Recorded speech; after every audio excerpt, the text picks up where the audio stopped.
Abad.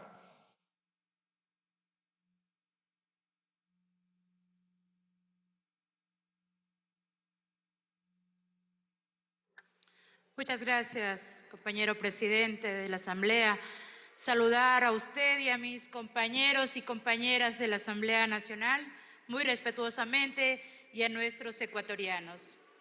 Muy importante es ir innovando en la política pública, sobre todo cuando hablamos de sostenibilidad y de sustentabilidad. Nosotros asombrados desde la Amazonía y quizá también desde provincias de la parte de la sierra, que jamás consultan a la ciudadanía, menos aún a los pueblos y a las nacionalidades cuando toman las decisiones de invertir en proyectos estratégicos como ellos, minería, petróleo y las hidroeléctricas. Y cuando hablamos cómo vamos a transformar la forma de obtener recursos económicos y creyendo que este mercado de carbono sería la solución para sostener economía en el país sin vulnerar los derechos de los pueblos y las nacionalidades, sin destruir la naturaleza, porque como el agua, el oxígeno y el territorio es el mecanismo de la vivencia de la humanidad y por ello es importante que el Ecuador considere de manera explícita que esta reforma tendría que resolver esta alta contaminación y el efecto invernadero que trae efectos colaterales como son los cambios climatológicos, tanto en nuestro país, en nuestra región y al norte, centro y Sudamérica. Coincido puntualmente en esta reforma planteada, como acababa de mencionar el colega asambleísta Jaime Guevara. Si es que en esta reforma planteada por los compañeros de la Comisión Biodiversidad, que ya lo explicó su presidente, se pretende crear este fondo de conservación para el patrimonio natural y que los GAT provinciales otorguen el 40% para dicho fondo. En el artículo 85.12, Fondo de Conservación para el Patrimonio Natural, Forestal y de Vida Silvestre del Estado. ¿Cómo y de dónde van a venir estos recursos? Aquí dice que el Estado financiará con una asignación equivalente al 10% de la venta de bonos de carbono, bonos azules, bonos verdes y venta de servicios ambientales. ¿Cómo está ya preparado el Ministerio de Ambiente, Agua y Transición Ecológica? Si los artículos de ley que ya están vigentes, que son constitucionalmente de obligación para cumplir, ¿qué va a suceder con estos? Podemos exteriorizar los testimonios que ha vivido mi provincia de Morona, Santiago, cuando anteriormente el Ministerio del Ambiente proporcionaba incentivos al pueblo shuar por proteger la naturaleza, entre ellos territorio, selva y oxígeno. Y cuando dentro de esas cláusulas se le ha colocado que si es que no protegen el cambio del uso del suelo, se les penalizará y se les recuperará los bonos de incentivos y finalmente quedan estos territorios hoy por hoy glosados por más de $1.600.000. Y bueno, y se van a preguntar, ¿qué pasó con los pueblos y nacionalidades que no defendieron? Claro, el Ministerio del Ambiente les otorgó concesiones mineras y ahí está, Pan de Azúcar, Warins. Y bueno, ¿qué pasa el Estado? ¿Por qué se contradice? ¿Y por qué condena a un pueblo shuar que sí defendió la naturaleza?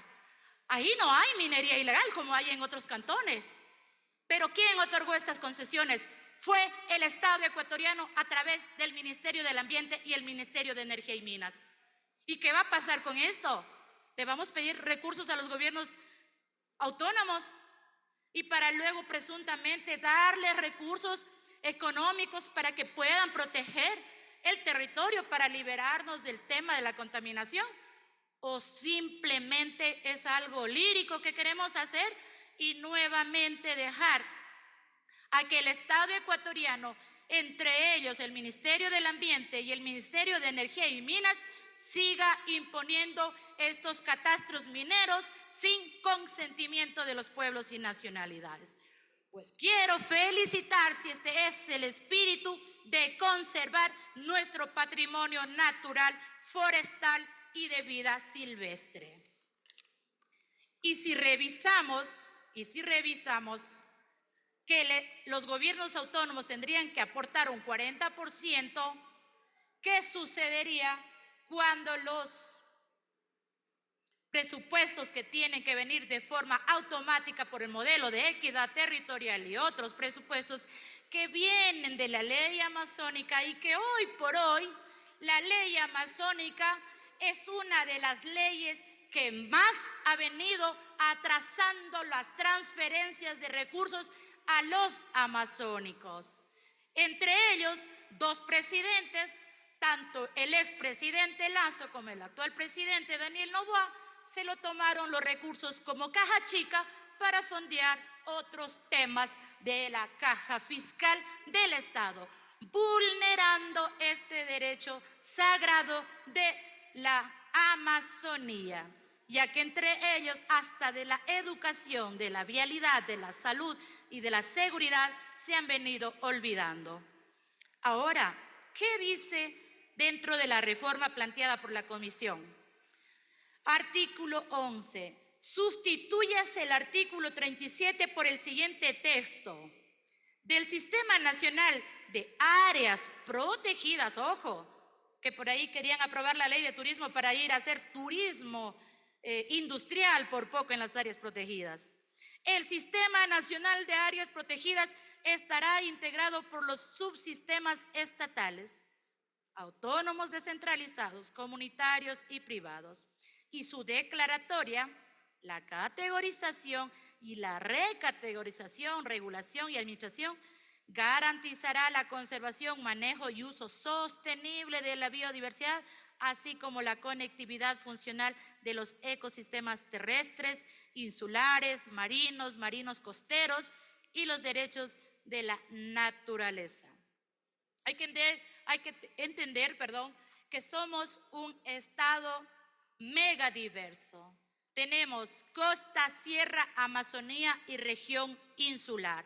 Y que todas estas áreas que son protegidas y que hoy pretendemos convertirlas en un mercado de carbono, deberíamos todos los asambleístas empezar a fiscalizar la política pública que ya exige por el Ministerio del Ambiente, de Agua, Transición y Ecológica, para entender y reflexionar que esta ley tendría que darse cumplimiento a rajatabla, porque no podemos crear fondos, pedir dineros y cuando tengamos que dar ya el producto no tengamos más que contaminación ambiental, más la minería ilegal, que no hay control en la Amazonía, y entiendo que pasa igual con la región de la costa, la región de la sierra.